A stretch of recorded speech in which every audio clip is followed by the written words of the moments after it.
حضرات علماء کرام، طلباء عزیز،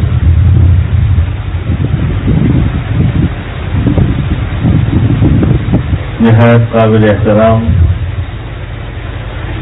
معززین اور شرکائے اجلاس،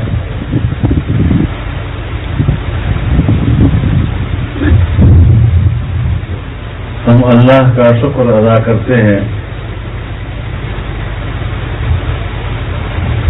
کہ آج جامعۃ المعارف الشرعیہ اپنے نئے تعلیمی سال کا آغاز کر رہا ہے۔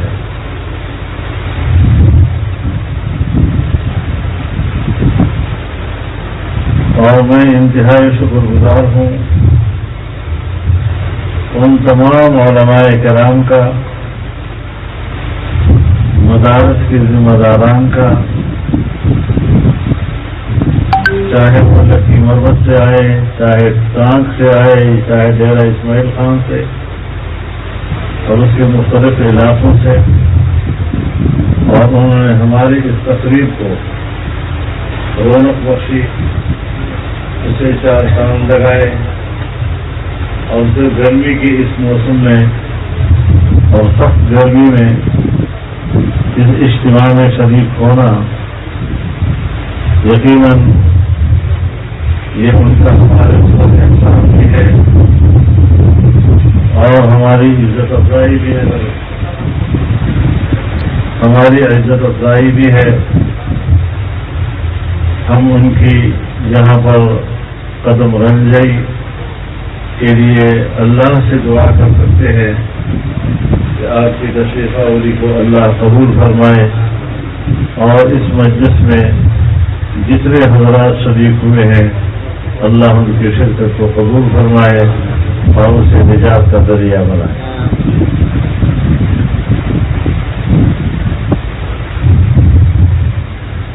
میں خصوصی طور پر شکریہ ادا کرتا ہوں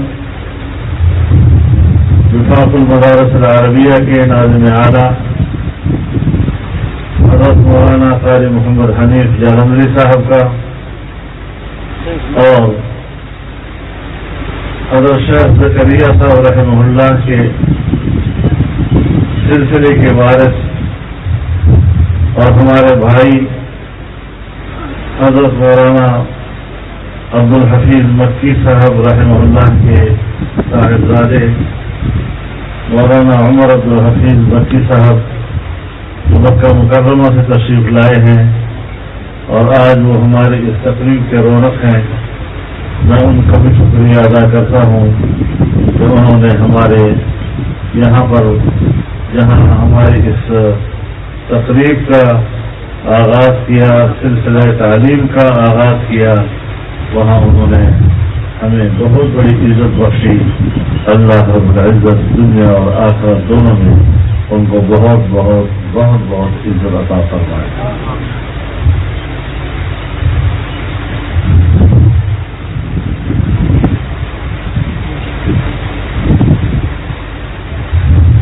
اگرچہ امام بخاری نے کتاب کا آغاز تو کتاب الوحی سے کیا ہے، بدء الوحی سے کیا ہے، اس بات پر تنبیہ کرنے کے لیے کہ وحی در حقیقت تشکیل حیات انسانی کا سبب ہے،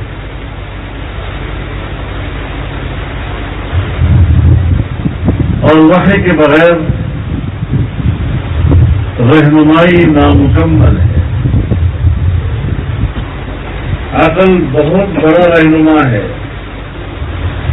لیکن ہر سن کے بہت بڑی نعمت ہے، بہت بڑا رہنما ہے، لیکن پھر بھی رہنمائی کے لیے کافی نہیں ہے۔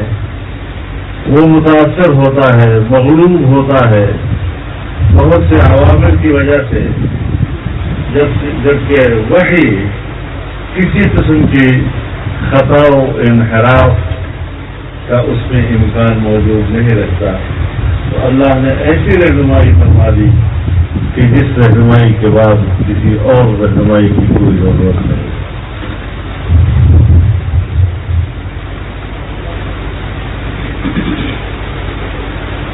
لیکن علماء فرماتے ہیں کہ کتاب الوحی اس کی حیثیت مقدمہ کتاب کی ہے، اور اصل میں کتاب کی ابتدا کتاب الایمان سے ہے.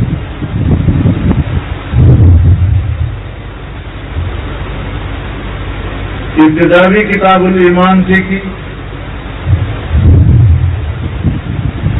کہ ایمان کے جو ایجابی اور مثبت پہلو ہیں، یعنی آپ مومن ہیں کس وجہ سے، آپ میں یہ ہونا چاہیے، یہ ہونا چاہیے، یہ ہونا چاہیے، یہ ہوگا تو آپ مومن ہیں، یہ ہوگا تو آپ مومن ہیں.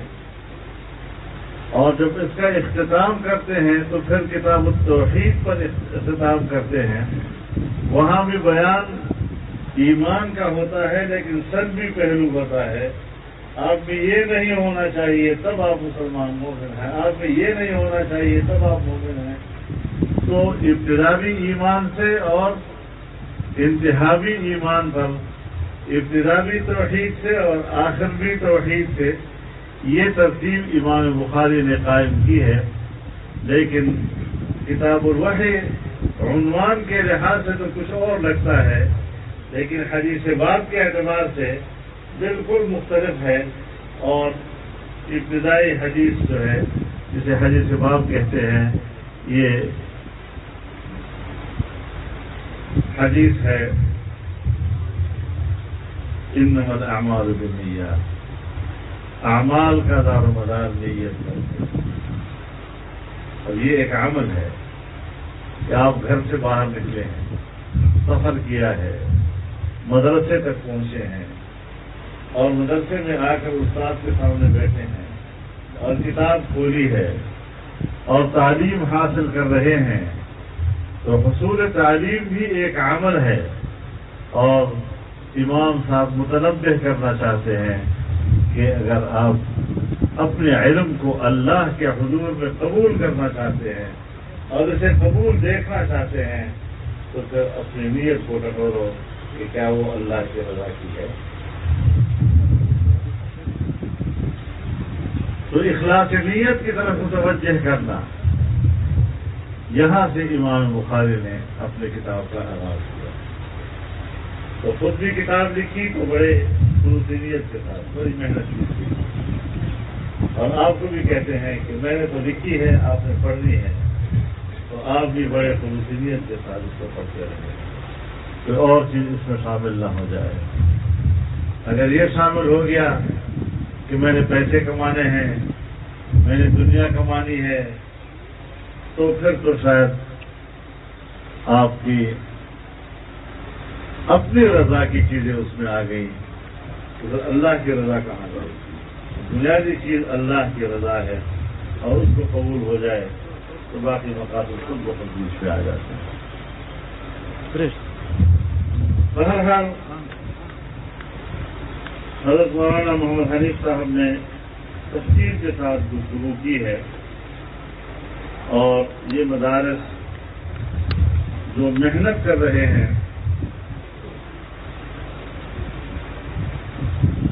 تعلیم کے میدان میں، یہ ایک بڑا جہاد کر رہے ہیں. آپ کو اندازہ نہیں ہے کہ جو ملک اس لیے بنا کہ جہاں اللہ کا دین ہوگا اور اللہ کے دین کی تعلیم ہوگی، اور پھر ہمارا آئین کہتا ہے کہ ہماری انفرادی اور اجتماعی زندگی اسلامی تعلیمات کے مطابق ہوگی. تو اسلام کا علم ہوگا تو آپ کی زندگی اس کے مطابق ہوگی. ہماری زندگی قرآن و سنت کے تابع ہوگی. تو قرآن و سنت کا علم ہوگا تو اس کے بعد پھر آپ اس کے مطابق زندگی گزار سکیں گے. یہاں تک کہ قانون سازی کے لیے کہا گیا ہے کہ قانون سازی قرآن و سنت کے مطابق ہوگی اور کوئی قانون سازی قرآن و سنت کے منافی نہیں ہوگی. تو پھر قانون ساز اداروں میں قرآن و حدیث کا عالم ہوگا تو قانون سازی کر سکے گا، اور قرآن و سنت کا عالم نہیں ہوگا تو قانون سازی کیسے کرے گا؟ یہی وجہ ہے کہ سن 1973 میں آئین پاس ہوا اور اس آئین میں لکھا گیا کہ پاکستان کا مملکتی مذہب اسلام ہوگا اور قرآن و سنت کے مطابق تمام قوانین بنیں گے اور کوئی قانون قرآن و سنت کے خلاف نہیں بنے گا. لیکن 1973 سے لے کر آج 2021 تک اسلامی نظریاتی کونسل کی سفارش پر ایک قانون سازی بھی نہیں ہو سکی، اس لیے کہ ہماری پارلیمنٹ ایسے لوگوں سے بھری ہوتی ہے کہ جن کے پاس قرآن و سنت کی رہنمائی کی صلاحیت استعداد نہیں ہوتی، اور علماء وہاں قبول نہیں ہے. اب جس ملک میں جس فکر اور جس ذہن کے لوگ لائے جاتے ہوں اور ایوان بھر دیا جاتا ہو ان لوگوں سے، اور ہمارے ملک کی ایک طاقتور ادارہ جسے اسٹیبلشمنٹ ہم کہتے ہیں، جب بیوروکریسی کا لفظ آئے گا تو اس میں دو الفاظ آئیں گے، ملٹری بیوروکریسی اور سول بیوروکریسی. لیکن ملٹری بیوروکریسی بالادست ہوگی سول بیوروکریسی کے اوپر. جب وہ ملٹری بیوروکریسی کا حکم نہیں مانے گی تو مستوجب میں سزا کرا پائے گی، افسر کو سزا ملے گی. تو سول ادارے کا آدمی ہوگا اور ایک فوجی کے حکم کو نہیں مانے گا. تو ایسی بیوروکریسی تشکیل دینا اور ایسی پارلیمنٹ اور مقننہ تشکیل دینا اور ایسی عدلیہ تشکیل دینا کہ میرے نوٹس میں ایسے ججز ہیں کہ جو خود کہتے ہیں کہ ہم عدالتوں میں پیسے تو دیتے ہیں اور بذام خیر ہم قرآن و سنت کے مطابق دیتے ہیں، لیکن بعد میں ہمارا ضمیر ہمیں ملامت کرتا ہے کہ ہمیں تو اس مسئلے کا قرآن و سنت کے حوالے سے پتہ ہی نہیں. یہ ہے ریاست. ریاست میں ہمیشہ خود مختاری ہوتی ہے اور ریاست کے تمام ادارے آزاد ہوتے ہیں. ہم پاکستانی ریاست کے تابع ہیں، ریاست کے اندر کسی ادارے کے تابع نہیں ہیں. ادارے سب برابر ہیں. اور پھر اگر ہم اپنی خود مختاری کے تحت ملک میں قانون سازی نہ کر سکیں اور ہر قانون کے پیچھے ہم لکھیں کہ یہ قانون سازی اس لیے کی جا رہی ہے کہ FATF کا تقاضا ہے اور اس کا حکم ہے، فلانا قانون بن رہا ہے، وضاحت لکھی جاتی ہے کہ یہ FATF کی ہدایات پر قانون سازی ہو رہی ہے، یہ FATF کے قانون سازی ہو رہی ہے. جب قانون کے پیچھے یہ لکھا جائے گا کہ یہ قانون سازی پاکستان کے سپریم ادارے پارلیمنٹ کے اندر ہو رہی ہے اور ایک باہر کے ادارے کے ہدایات پر ہو رہی ہے، تو پھر ایسے ملک کو ریاست نہیں کہا جاتا، ایسے ملک کو قانونی کہا جاتا. ہمارے ملک کو انہوں نے قانونی بنا دیا. تو پھر سن لو، جب برصغیر قانونی تھا تو اس قانونی کو ریاست بنانے کے لیے میرے اکابر نے قربانیاں دی تھی. اور آج اگر تم پاکستان کو قانونی بناؤ گے تو ہم علل اعلان آپ کو بتا دینا چاہتے ہیں کہ پھر اس پاکستان کو بھی ہم ریاست بنانے کی جنگ لڑیں گے اور اس کے لیے قربانیاں دیں گے.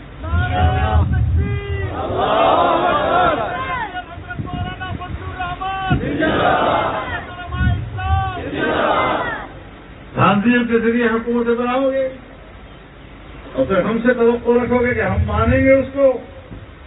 آج بھی نہیں مانی، اور اگر آئندہ تم نے یہ جرم کیا خدا کی قسم پھر بھی لڑیں گے آپ سے۔ اس پر کوئی کمپرومائز نہیں، پاکستان کی آزادی اور قوم کی آزادی پر کوئی سمجھوتا نہیں کیا جائے، ساری دنیا سن لے، جو انجام ہو ہمارا کوئی مسئلہ نہیں۔ موت حیات کا مالک اللہ ہے، تو پھر تم سے ہم زندگی کی بھیک کیوں مانگے؟ عزت اور ذلت کا مالک اللہ ہے، تو تم سے ہم عزت کی بھیک کیوں مانگے؟ رزق کا مالک اللہ ہے، تو تم سے ہم چند سکوں کی لالچ کیوں کریں؟ خودداری کے ساتھ گزار ہے، اور جو آدمی خوددار ہوتا ہے، خود اعتماد ہوتا ہے، خود اعتمادی تب آتی ہے جب خدا اعتمادی ہوگی۔ خدا پر اعتماد نہیں تو اپنے اوپر بھی اعتماد نہیں کر سکتے، غلام بن کر رہے۔ تو اس صورتحال میں سب سے زیادہ نشانہ دینی مدارس کو بنایا جا رہا ہے۔ کیوں؟ بات کرتے ہیں قومی وحدت کی۔ قومی وحدت کی کیا معنی؟ اگر جنرل ایک فیصلہ کر لیں تو پوری قوم اس کے ساتھ کھڑے ہو، اور کسی کا نام وحدت ہے۔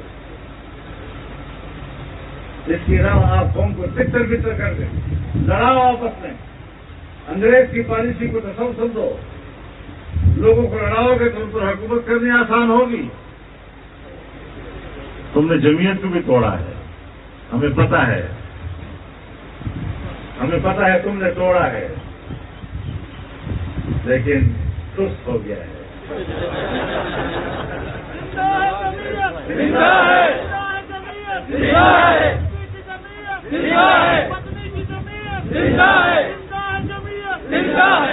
تم نے وفاق المدارس کو بھی توڑا ہے، لیکن خوش ہو گیا ہے، تمہیں کچھ فائدہ نہیں کرا۔ نئے نئے وفاق بنائے گئے اور توقع کی گئی کہ اب بڑے بڑے سندات دیے جائیں گے، ڈگریاں دی جائیں گی، بڑی بڑی نوکریاں دی جائیں گی، معاش دیا جائے گا، مراعات دی جائیں گی، اور اس لالچ میں تم سوچتے ہو کہ ہمارا کوئی اور مدرسہ اس لالچ میں وہاں چلا جائے گا، ان بورڈوں میں شامل ہو جائے گا اور وفاق کو چھوڑ جائے گا۔ میں آپ کو واضح طور پر کہنا چاہتا ہوں کہ ابھی پچھلی حکومت جو تھی یہاں صوبے میں پی ٹی آئی کی، اس نے مجھے ان کے لوگوں نے مجھے کہا تھا کہ یہاں اب یہودیوں کو پیسہ آئے گا اور بہت بڑا پیسہ آئے گا، اور گلی گلی کوچے کوچے میں جائے گا، اور مسجد مسجد میں جائے گا، اور تمہارے مولوی تک پہنچے گا۔ اور مجھے کہا مولانا صاحب آپ پھر تنہا رہ جاؤ گے، تمہارا مولوی میرے پاس نہیں ہے۔ اور آخر میں جا کر انہوں نے 10,000 ماہانہ اعزازیہ مقرر کیا مولوی صاحبان کے لیے۔ میں سلام پیش کرتا ہوں اپنے ان علماء کرام کو، ان ائمہ مساجد کو، ان غریب مولویوں کو کہ جنہوں نے پورے صوبے میں اتفاق رائے کے ساتھ منہ پہ مار دیا ان کے، اور کہا کہ ہم تمہارے پیسے قبول کر لیں گے۔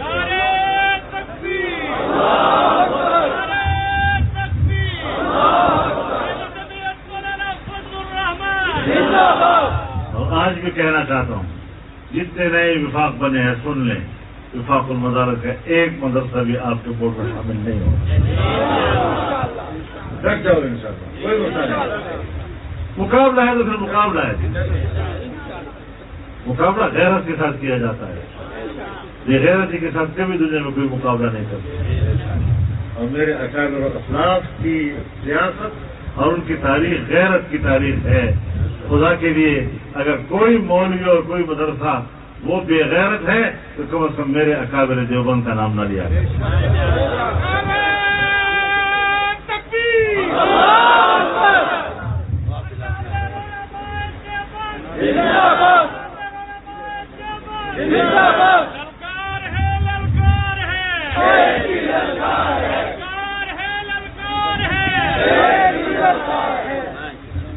میرے محترم دوستو، آج ہمیں فکر اس بات کی ہے کہ ہمارا ملک ڈوب رہا، اسے ڈبویا جا رہا ہے۔ اور اس وقت مہنگائی کہاں پہنچ گئی؟ غریب آدمی سے پوچھو نا، چھاپڑی والے سے پوچھو نا، محلے کا غریب آدمی صبح شام گھر میں پکانے کے لیے بازار سے راشن لاتا ہے، اس سے پوچھو نا، اس کا جیب جواب دے چکا ہے۔ خودکشیاں کرنے سے مجبور ہو گئے۔ مائیں اشتہار لگاتی ہیں بچوں کو بٹھا کر، بچے برائے فروخت۔ کیا کرے؟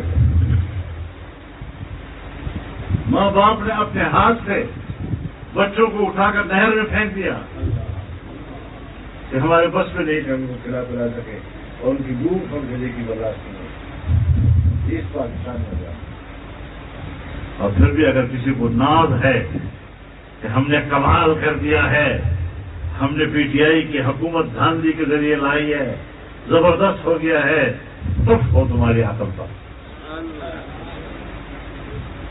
تف ہو تمہاری سوچ پر، گردنیں اونچی کر کے اور نخرے کرتے ہو ہمارے اوپر، ہمارے گردن اور اونچے ہیں انشاءاللہ۔ اور میں تمہیں کہنا چاہتا ہوں کہ اتر کر قصر عالی سے ہمارے روبرو آؤ، بلندی سے ہمارے خط کا اندازہ نہیں ہوگا۔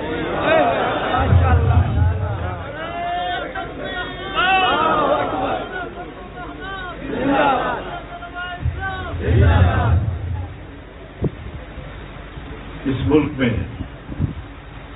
آج دینی علم خطرے میں، کبھی توقع کی جا سکتی تھی کہ پاکستان اس لیے بنے گا کہ یہاں اپنے دینی علوم کے بچاؤ کے لیے ہم فکر مند رہیں گے، اپنے مدارس کے بچاؤ کے لیے ہم فکر مند رہیں گے، ہم اس ملک میں ناموس رسالت کے تحفظ کے لیے بے چین رہیں گے، ہم اس ملک میں عقیدہ ختم نبوت کے تحفظ کے لیے بے چین رہیں گے۔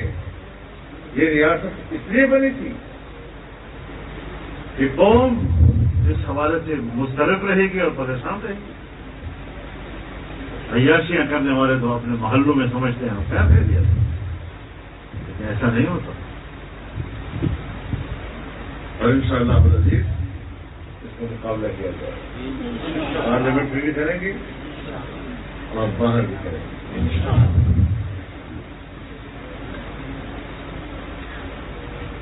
امن و امان تباہ ہو چکا ہے ملک۔ 20 سال تم نے کہا ہم نے آپریشن کیا، دہشت گردی کے خلاف جنگ لڑی، کبھی پتہ نہیں کس نام سے، کبھی کس نام سے، آج بھی وہی صورت ہے۔ آج بھی قبائلی علاقے میں جاؤ، ہر گھر کے سامنے فوجی کھڑا ہے، کیا ضرورت ہے آپ کی بھائی؟ آپ تو ہماری آخری طاقت ہے، لیکن ہم وقت ہماری آخری قوت ہمارے چوکوں پہ، چوراہوں پہ اور گھروں کے دروازے پہ کیوں کری؟ اور اس کے باوجود بھی دہشت گردوں کے ہاتھوں عام شہری محفوظ نہیں ہے۔ گھروں میں جا جا کر ان کو ذبح کیا جاتا ہے، گھروں میں جا جا کر ان کو لوٹا جاتا ہے اور ان کا قتل کیا جاتا ہے۔ تم نے کس چیز کا آپریشن کیا؟ کیا ڈرامے رچا ہے؟ صرف آپریشن کے نام پر اور دہشت گردی کے خلاف جنگ کے نام پر امریکہ سے ڈالر کمانے کے لیے۔ ہمیں ڈالر ملتے ہیں اس کے بدلے میں۔ اور یہ بات میں کوئی ایسی بات نہیں کہہ رہا، جنرل مشرف آرمی چیف بھی تھا اور مارشل ایڈمنسٹریٹر بھی تھا، اور اس جنرل نے خود بیان دیا کہ میں نے اتنے ہزار لوگ کو امریکہ کو دیے اور اس کے بدلے میں نے ڈالر دیے ہیں، ڈالر۔ اس کا اپنا بیان ہے، کسی اور کا نہیں ہے۔ ریٹائر ہونے کا مطلب یہ نہیں کہ اس کے بعد ادارہ پر ذمہ ہو جائے، یہ تو فلاں نے بکواس کیا تھا وہ ختم ہو گیا۔ آپ بھی ثابت کریں کہ آپ اس ذہنیت کے لوگ نہیں ہیں۔ آپ اس ملک میں کسی آئین کے پابند ہیں، کسی قانون کے پابند ہیں، ہم سراخوں پہ آپ کو رکھنے کے لیے تیار ہیں۔ میں تو کہا کرتا ہوں کہ جو ہماری فوج ہے یہ ہمارے لیے ایسی ہے جیسے ہماری آنکھوں کی پلکیں پلکیں عزیز ہوتے ہیں اور پلکیں آنکھوں پہ بوجھ بھی نہیں ہوتی. پلکیں آنکھوں پہ بوجھ نہیں ہوا کرتی، لیکن اگر پلکوں کا ایک بال آنکھ کے اندر چلے جائے تو پھر آنکھیں خراب ہوتی ہے یا نہیں ہوتی؟ پھر وہ اشک بہاتی ہے، اشک بہا کر اس بال کو باہر نکالتی ہے. لیکن اگر وہ اشک بہا کر بھی بال باہر نہ آئے تو پھر اس بال کو نکالنا پڑتا ہے.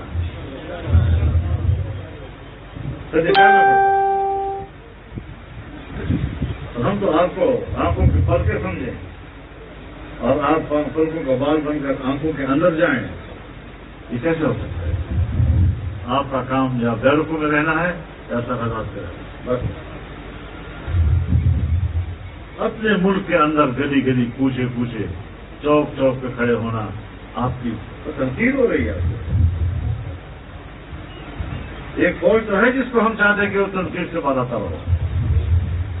ایک فوج تو ہے جو ہم سمجھتے ہیں کہ پوری قوم کے لیے متفقہ ادارہ ہو، اور اگر آپ ہی متنازع بن گئے تو کیا ہوگا؟ دوسروں کو متحد رکھو، قوم چاہے گی آپ متحد رکھو. انگریز کی پالیسیاں ختم ہونی چاہیے. اب امریکہ کو اڈے دے رہے ہیں. بھائی یہ آپ کا اختیار نہیں ہے کہ ہم امریکہ کو اڈے نہیں دیں گے، یہ اس کا اختیار ہے کہ وہ اڈا لے گا یا نہیں لے گا. ان بیانوں سے ہمیں مت رکھاؤ، ہمیں تمہارا ایمان معلوم ہے. افغانستان سے ہار گیا، بھاگ گیا اور پاکستان میں اڈے مانگ رہا ہے. اور تمہیں اگر ضرورت ہے کہ ہم کہہ سکیں کہ ہم امریکہ کو اڈے نہیں دیں گے، یہ ضرورت تمہیں افغانستان نے عطا کی ہے. اور افغانستان سے پہلے مشرف نے اللہ کا شکر ادا کیا کہ امریکہ کو میرے ملک میں اڈوں کی ضرورت پڑ گئی.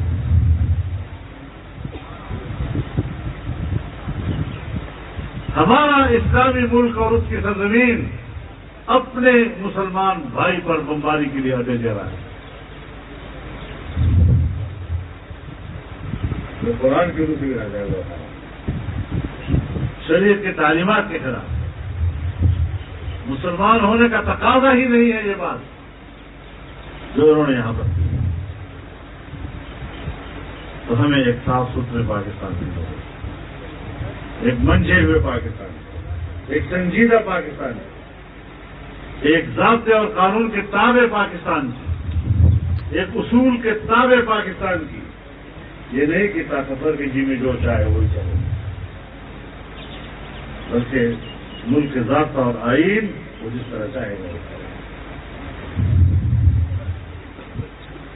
اور اگر ہم مدرسوں پر دباؤ ڈالیں تو پھر پاکستان میں کیوں؟ یہی مدرسہ انڈیا میں ہے، وہاں دباؤ نہیں ہے. یہی مدرسہ بنگلہ دیش میں ہے، وہاں دباؤ نہیں ہے. ساری مشق پاکستان میں کیوں کی جا رہی ہے؟ باہر کی قوتیں مذہب کے خلاف، مذہبی اداروں کے خلاف دباؤ ڈالنے کی مشق صرف پاکستان میں کیوں کر رہے ہیں؟ یہ بھی تو دیکھنا ہے نا. اس کا معنی یہ ہے کہ ہمیں وہ صحیح معنی میں غلام سمجھتے ہیں. تو ایسی حکومتیں متنازع ہوں، ایسی حکومتیں قبول نہیں کی جا سکیں. ابھی کہتے ہیں کہ آنے والا بجٹ بڑا اچھا بجٹ رہا. سالانہ ترقی کی شرح 3 سے 4 تک بتا رہے ہیں. پچھلے سال منفی میں چلی گئی، اب کہتے ہیں 3 سے 4 تک جائے گی. اتنا بڑا جھوٹ بول رہے ہیں، یہ سوال ہی پیدا نہیں ہوتا. ہمارا بجٹ کون بناتا ہے؟ ہمارا بجٹ بناتا ہے ورلڈ بینک یا IMF. یہ سن لو، یہ دوسروں کی مت رہو کہ ہم خود بناتے ہیں. IMF اور ورلڈ بینک ایک کہتا ہے کہ پاکستان کے بجٹ کی شرح 1.1 ہے، اور دوسرا کہتا ہے کہ پاکستان کی بجٹ کی آنے والی شرح 0.5 اور ہم یہاں لوگوں سے جھوٹ بولیں گے 4 سے 5 پہنچے 4 سے 5 پہنچے، یہ بجٹ ہم نے بہت پاس کی اساتذہ سے لے کر ہم بجٹ ہی بات کر رہے ہیں۔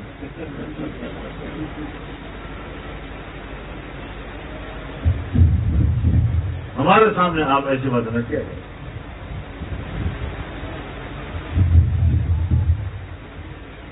اب یہ قانونی طور کیا ہے؟ پاکستان میں حکومت تو دھاندلی کے ذریعے، گلگت بلتستان میں حکومت تو اسٹیبلشمنٹ کی بنائی گئی، صوبوں میں حکومت ہے تو اسٹیبلشمنٹ کی بنائی گئی۔ ابھی کشمیر میں الیکشن ہو رہے ہیں تو باقاعدہ وہاں پر ہمارے بہادر جو ہیں وہ کشمیر کو فتح کرنے کی بجائے وہاں کی حکومت کو فتح کر رہے ہیں۔ تو جو کشمیر تھا وہ حوالے کر دیا، جو اس سے ہمارا کوئی سروکار نہیں۔ ادھر فاٹا کا انتظام کر دیا، اب فاٹا کا انتظام کے 5 سال ہو گئے ہیں، فاٹا کے لوگ نہیں سمجھتے کہ اب ہم پاکستان میں ہیں یا پاکستان سے باہر۔ قانون کو سے چل رہا ہے، یہ اب ان کو بیچاروں کو پتہ نہیں چل رہا کہ پرانا قانون چل رہا ہے یا نیا قانون چل رہا ہے۔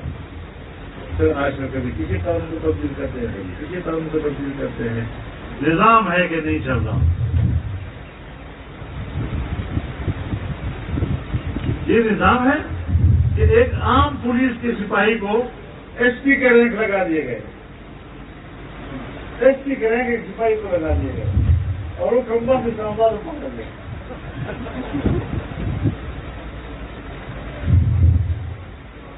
پولیس نہیں، ڈپٹی کمشنر نہیں جا رہا، کام نہیں ہے، پٹواری جا نہیں سکتا، پٹواری کے لیے وہاں زمین چاہیے، زمین بندوبست کی ہے نہیں، تقسیم کی استھتی کریں گے، لینڈ ریکارڈ موجود نہیں ہے، جہاں لینڈ ریکارڈ ہی نہ ہو پٹواری کیا کرے گا وہاں جا کر؟ بیڑا غرق کر کے رکھ دیا ہے اویل، اور ڈیورنٹ لینڈ کا تنازع ابھی بھی دستور برقرار ہے، وہ ختم نہیں ہوا، اور ادھر کشمیر کو بیچ دیا۔ ابھی بیانات دے رہے ہیں کہ ہندوستان کے ساتھ ہم کشمیر پر مذاکرات کرنا چاہتے ہیں۔ مذاکرات کس چیز کے؟ کس چیز کے مذاکرات؟ وہ کھڑک ہو گیا، چلا گیا، ان کے پیٹ میں ختم ہو گئی بات، کس چیز کے مذاکرات ہو؟ ایک کشمیری لیڈر آج اس وقت چاہے اس سائڈ پر ہو چاہے اس سائڈ پر ہو، آج خود کشمیر پر بات نہیں کر رہا ہے۔ کیا کہے بیچارہ؟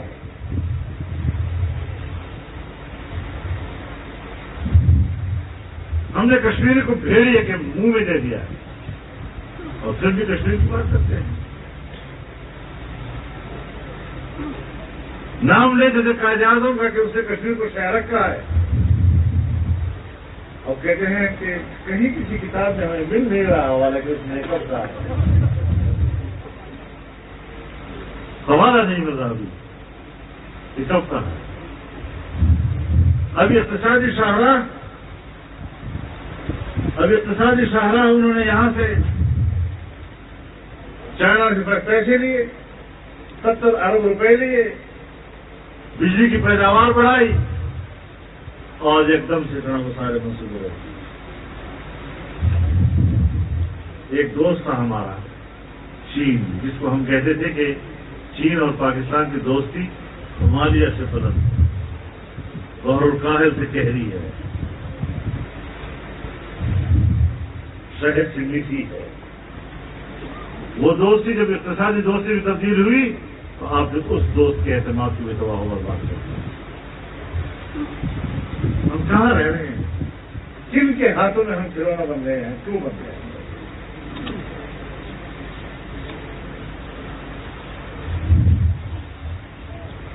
تو کشمیر میں بھی یہ حکومت بنا رہے ہیں، دھاندلی کریں گے،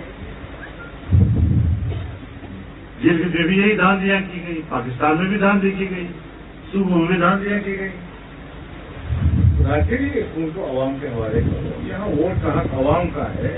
عوام کچھ فیصلہ کرے, تم کچھ فیصلہ کرو, ایسا نہیں چلے گا. تو آج کی اس تقریب کا میں نے فائدہ اٹھایا ہے کہ جہاں تعلیمی افتتاح ہو رہا ہے وہاں ان چیزوں کو بھی علماء کرام مد نظر رکھیں. یہاں سے فائدہ ہونے کے بعد یہ بڑا کڑیل قسم کا اور مشکل قسم کا میدان بھی آپ کے سامنے آئے گا. اور ہم سیاست کو شریعت کا حصہ اور انبیاء کا وظیفہ سمجھتے ہیں. کانت بنو اسرائیل تسوسهم الانبیاء كل ما هلك نبي خلفه آخر ولا نبي بعدي وسيكون بعدي خلفاء. تو بنی اسرائیل کے انبیاء سیاست کرتے تھے. ایک جاتا تھا دوسرا اس کی جگہ لیتا تھا, اور نبی علیہ السلام فرماتے ہیں کہ اب یہ سیاسی نظام میرے ہاتھ میں ہے اور میرے پاس کوئی نبی نہیں. ہم لوگ کہتے ہیں کہ ختم نبوت جو ہے یہ غیر سیاسی موضوع ہے, یہ سیاست سے بالا تر موضوع ہے, اور ادھر رسول اللہ کو سیاست کے زمرے میں بیان کر رہے ہیں. لا نبی آبادی جو ہے وہ تسلسل الانبیاء کے زمرے میں بیان ہو رہا ہے. کیسے آپ اس موضوع کو سیاست سے تعلق کر سکتے ہیں؟ آخری سیاسی نظام بھی جناب رسول اللہ کے ہاتھ میں. اور اگر ہم کہتے ہیں کہ العلماء ورثۃ الانبیاء, علماء انبیاء کے وارث ہیں, تو علماء جب انبیاء کے وارث ہیں تو الانبیاء لم یورثوا دینارا ولا درہما انہم ورثوا العلم, وہ علم کے وارث ہیں, ان کا میراث علم. اب اگر منبر رسول ہم کہتے ہیں کہ یہ رسول اللہ کا منبر ہے, مولوی کے بغیر کوئی خراب ہو جائے وہاں پہ مولوی کے وارث نہ, اس میں حالات میں جو مسلح پڑا ہے یہ رسول اللہ کا میراث ہے. کوئی عام آدمی کھڑے ہو کر دکھائے تو صحیح, اور اس میں کھڑا ہوگا. تو جب سیاست انبیاء سے انبیاء کو منتقل ہوئی ہے اور آخری سیاستدان وہ جناب رسول اللہ صلی اللہ علیہ وسلم ہے, تو پھر اس کے منصب پر کسی اور کیوں بیٹھنا چاہیے؟ سیاست کو اس طرح بیان کیا جیسے کوئی بدماشی, جھوٹ, دھوکہ, یہ نام ہے سیاست. تو ہمیں بھی لوگ کہتے ہیں مودی صاحب تو شریف آدمی ہے, سیاست کیوں کریں گے؟ ایک طرح سے تم انبیاء کے وراثت کی بات کرتے ہیں اور یہ انبیاء کا وظیفہ ہے, اور آپ کہتے ہیں کہ تو شریف آدمی ہے. اس کا معنی ہے کہ بدماشی تو اپنا اعتراف تو کر لیا نا کہ ہم بدماش ہو.